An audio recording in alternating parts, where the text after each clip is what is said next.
unas 3 preguntas generales para los dos expositores. Ya.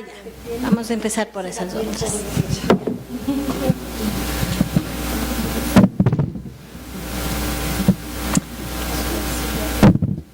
D'abord, merci pour ces questions passionnantes qui sont vastes et auxquelles je pourrais consacrer en fait facilement une demi-heure pour chacune. Muchas gracias por estas preguntas muy interesantes y muy amplias, pero la verdad podría dedicar casi media hora por cada una. Alors, la première, c'est si une famille n'est pas résiliente, est-ce qu'on peut aussi la transformer sans provoquer de la culpabilisation? Si una familia no es resiliente, ¿se puede transformar esta familia sin provocar una culpabilización? Alors, quand une famille n'est pas résiliente, et effectivement ça arrive bien entendu souvent, on travaille à voir comment elle a pu mettre en place des stratégies de survie. Cuando una familia no es resiliente, lo que ocurre muchas veces, trabajamos para ver si puede construir estrategias de sobrevivencia. Et souvent, il y a moyen de recadrer ces stratégies comme quelque chose qui leur a permis d'exister ou qui a permis aux enfants d'exister. Y muchas veces se puede reencuadrar estas estrategias como algo que les permite existir y que permite a los niños, adolescentes existir. Je vous donne un exemple. C'est un adolescent de 14 ans qui a été complètement abandonné par sa famille. Este es un ejemplo, un adolescente de 14 años que ha sido completamente abandonado por su familia. Il disait qu'il voulait qu'on lui trouve une autre famille parce qu'il ne reconnaissait pas non plus ses parents comme étant ses vrais parents. Y decía que quería que le encontraran otra familia porque no reconocía a sus padres como siendo sus padres. Ça a été très difficile pour moi parce que cet enfant avait fugué et il était parti de chez lui. Il ne voulait plus entendre parler de ses parents. Era muy difícil para mí porque este niño había huido y no quería ni oír hablar de sus padres. Quand j'ai pu rencontrer ses parents, enfin, j'ai compris qu'ils avaient une chose en tête très importante, c'est que leur fils puisse arriver à se débrouiller tout seul dans la vie. Cuando conocí a los padres me di cuenta que lo único que tenían en mente era que el niño lograra desarrollarse solo, desenvolverse solo en la vida sin ayuda. Ils le voyaient comme s'étant auto-engendré tout seul. Lo veían al niño como si se hubiera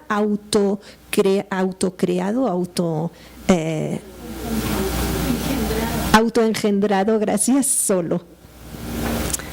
J'ai fini par comprendre que c'était un moyen qu'avaient trouvé les parents pour protéger cet enfant de leur héritage traumatique. Y me di cuenta de que esto era una forma que habían encontrado los padres para proteger al hijo de su herencia traumática. J'ai alors pu recadrer cette sorte d'abandon comme une stratégie de protección de leur enfant. Entonces pude reencuadrar este abandono de los padres como una estrategia de protección del niño.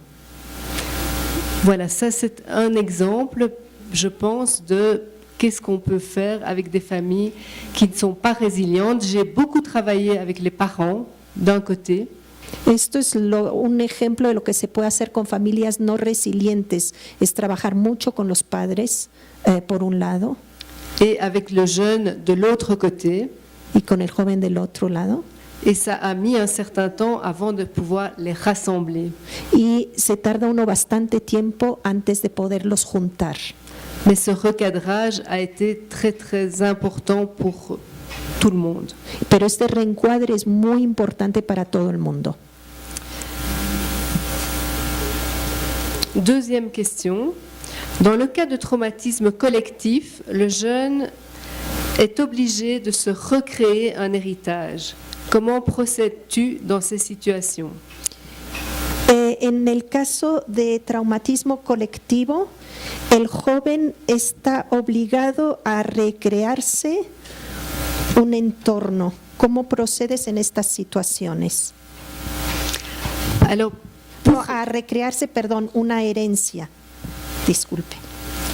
je vais prendre l'exemple du Rwanda et du travail qui a été effectué par une doctorante qui s'appelle Assumpta Muaisa, que j'ai eu le plaisir d'accompagner. Voy a retomar un ejemplo de Ruanda y de una doctorante que se llama Ailsa Assumpta Muaisa. Assumpta Muaisa, y voy a recuperar su trabajo. Elle a fait une recherche sur les enfants qui étaient nés du viol des femmes pendant le génocide. Ella hizo una investigación sobre los niños que nacieron de padres que habían sido asesinados, Oui. de madres que habían sido violadas durante el genocidio. Et ces adolescents étaient donc des adolescents précisément avec un héritage extrêmement honteux, puisque enfants en partie de génocidaires. Entonces estos niños efectivamente tenían una herencia realmente vergonzosa, puesto que eran hijos de genocidas. Son protocole de recherche était fait de génogrammes imaginaires et de blasons familiales. Su protocolo lo construyó con genogramas imaginarios y con escudos también imaginarios. Le génogramme imaginaire, c'est une manière de représenter sa famille de cœur, c'est-à-dire qu'on ne se limite pas aux liens filiatifs. El genograma imaginario es una forma de imaginarse una familia de corazón, es decir, de no atenerse al lazo filial. On a vu dans le cadre de cette utilisation de ce qu'on appelle en systémique des objets flottants, donc les objets médiateurs. Hemos visto en lo que llamamos en psicología sistémica objetos flotantes. La possibilité pour ces adolescents de saisir cette opportunité pour utiliser le niveau analogique comme quelque chose de très puissant pour eux. La posibilidad de que estos adolescentes agarren le niveau non verbal analogique, el nivel no verbal sino analógico y se apropien de él, Oui. ¿correcto? C'était une manière d'aider le jeune à pouvoir transformer son héritage traumatique sans devoir mettre des mots sur ce qui s'était réellement passé.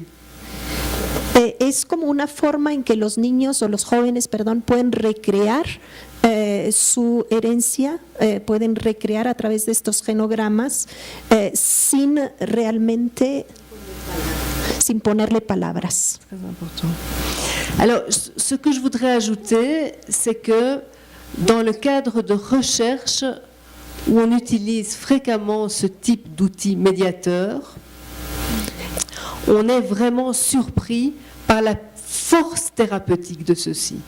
Y es importante insistir en que en el cuadro de investigaciones este tipo de instrumentos pueden ser muy poderosos. Je vais passer à la troisième question. Quand il existe de la violence intrafamiliale, est-il possible de reconstruire des liens d'affiliation? Cuando existe violencia intrafamiliar, es posible reconstruir lazos de filiación. Alors oui, les situations de violence intrafamiliale sont aussi des bonnes indications pour utiliser ce type d'outils médiateurs. Los casos de violencia familiar efectivamente son muy buenos ejemplos donde se pueden utilizar estos instrumentos mediadores. Mais c'est évident qu'on ne va pas mettre en présence la victime et l'agresseur. Pero es muy importante no poner en presencia, no poner juntos al agresor y a la víctima. En tout cas, pas tout de suite. por lo menos no enseguida. Je vous donne un petit exemple ici aussi. Je pense à une jeune fille qui avait 16 ans et qui a été recueillie dans un centre d'hébergement parce qu'elle avait subi des abus sexuels de la part de son père. Este es un ejemplo. Estoy pensando en una joven que fue puesta en un centro de acogida, en un albergue, porque había sufrido agresiones sexuales por parte de su padre. Dans ce centre, il y avait un travail familial qui était effectué pour soutenir la famille. Et le père étant en prison, on avait mis une chaise vide pour lui. Como el padre estaba en prisión, en este centro había actividades en el que se ponía la familia en presencia, pero el padre era representado por una silla vacía. Une de mes étudiantes qui faisait un mémoire sur les représentations familiales des jeunes qui étaient dans cette institution en accompagnement d'autonomie. Una estudiante mía estaba haciendo justamente un estudio sobre las jóvenes que estaban en esta institución de acogida, en este albergue. Elle a eu l'occasion de faire passer à cette jeune fille un génogramme imaginaire. Y entonces le pasó a esta joven, un genograma imaginario. Vous avez un exemple de génogramme imaginaire ici. Ahí tienen un ejemplo de genograma imaginario. Cette jeune fille, après avoir passé cette épreuve, qui est présentée toujours comme un jeu, ce sont des passations très ludiques. Entonces, esta joven de la que hablábamos, hay que tomarlo siempre como un juego, tiene un carácter muy lúdico, entonces le pasaron la prueba de este juego. Elle a été très soulagée de ce qu'elle avait pu produire. Y se sintió muy aliviada de lo que pudo producir. Et elle a conseillé à son père de demander à la jeune chercheuse de pouvoir aussi avoir la possibilité de faire son propre génogramme. Y aconsejó a la terapeuta, a la estudiante que estaba haciendo el trabajo, de que fuera con el padre para que él mismo hiciera su propio genograma. C'était un peu bizarre parce que ce n'était pas prévu dans le cadre de la recherche de l'étudiante en psychologie. Esto fue muy extraño porque no estaba previsto en la investigación de esta estudiante. Mais on a quand même accepté avec le soutien de la thérapeute familiale qui disait qu'il fallait le faire, que c'était peut-être pas inutile. Pero finalmente aceptamos con el apoyo de la terapeuta familiar que dijo que tal vez podría ser útil.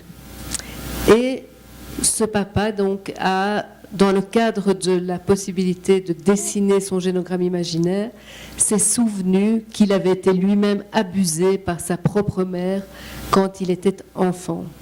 Y así el padre, cuando hizo este genograma imaginario, se acordó de que él mismo había sido abusado siendo niño. Ça a été un levier thérapeutique très important qui a permis de remettre le père et la fille dans le même setting thérapeutique par la suite. Esto fue, digamos, una ayuda terapéutica muy importante que permitió, que ha permis de remettre en présence de volver a juntar al padre le y a père la et hija. la fille et d'utiliser tout ce qui avait été découvert dans le dispositif thérapeutique. Y todo lo que había sido redescubierto en el proceso terapéutico. C'était un exemple pour vous montrer la possibilité d'utiliser ce genre d'outils pour stimuler la transformation et pour créer du changement à l'intérieur aussi d'une scène familiale intergeneracional. Esto es solo un ejemplo para que vean la importancia de utilizar estos instrumentos justamente para volver a construir las relaciones intergeneracionales. Je vais m'arrêter là. Ouais.